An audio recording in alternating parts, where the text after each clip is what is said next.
Hong Kong's grid upgrade could raise zero carbon electricity to 35%, but deeper reliance on mainline power may bring tariff and energy security risks. Joining us to assess the industry impact is Wing Sang of Civic Exchange. Wing, thanks for joining us. So how much of Hong Kong's 2035 clean power target will depend on imported electricity?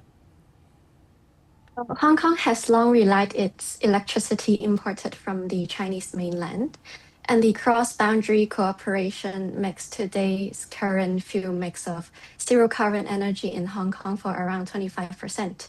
And the 25% of zero carbon energy is transmitted from a nuclear power station in Daya Bay, Shenzhen. Recently, an enhancement work on the clean energy transmission system was completed in March 2026 by CLP, one of the local electricity company in Hong Kong.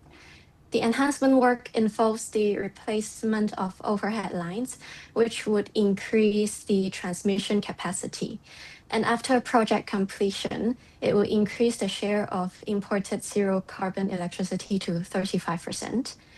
And in reaching the target of 60 to 70% zero carbon energy in its fuel mix for electricity generation in 2035, the government also has reserved a electricity facility on the land created off Tseung Kwan O Area 132, the east side of Hong Kong, which is planned to have a further increase of around 30% zero carbon electricity upon its completion, which will eventually reach Hong Kong's policy target in 2035. I see. And Wing, even with the transmission upgrade, what infrastructure and contracting gaps remain? So, for example, for the Tseung Kwan O 132 area, it would require transmission infrastructure to be installed. In this case, for instance, submarine transmission of high voltage direct current cables will be required to be built by the both electricity companies in Hong Kong.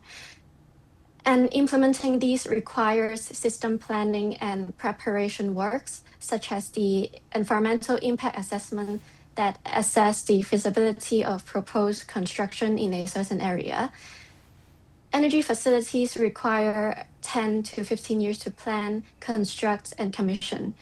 The government and electricity companies will have to plan ahead to support the expected fuel mix in the next 10 to 15 years' time. And for instance, the government has signed an extension of imported electricity contract in 2008 to ensure supply of imported electricity until 2034.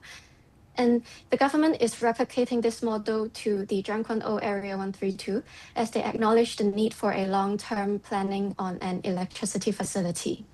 The infrastructure gap will eventually be closed by the time Hong Kong reaches 2035. Another perspective will be the Northern Metropolis.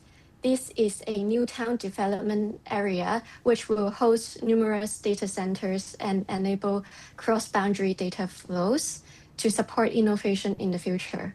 So the area will also expected to see a 9% increase in energy demand. The government is planning the area in tandem with imported electricity.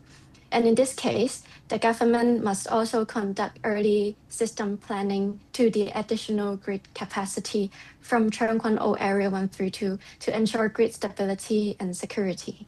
That's a really great outlook of how the power situation is happening in Hong Kong. But could greater reliance on cross-border power, Wing, create new pricing or supply risks?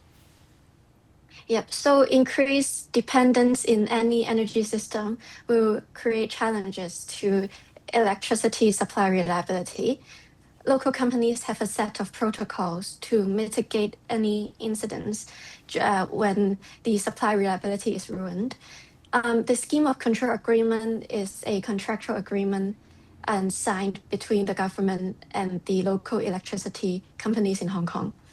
The scheme of control agreement outlines four energy objectives. They are supply reliability, price affordability, safety, and environmental performance. In case of emergencies, the local electricity are needed by the scheme of control agreement to maintain standby generators to provide contingency generation to support the grid. And in terms of pricing risks, electricity sector in Hong Kong is a commercial market, and the government has set 8% of the company's average net fixed assets as their rate of return. So in other words, the future capital investments are guaranteed and anticipated by both the public and electricity company. Moreover, the scheme of control agreement sets the tariff structure into two parts, the basic tariff and also the fuel cost adjustments. And the fuel cost adjustments will be increasingly more predictable as Hong Kong introduces zero carbon electricity.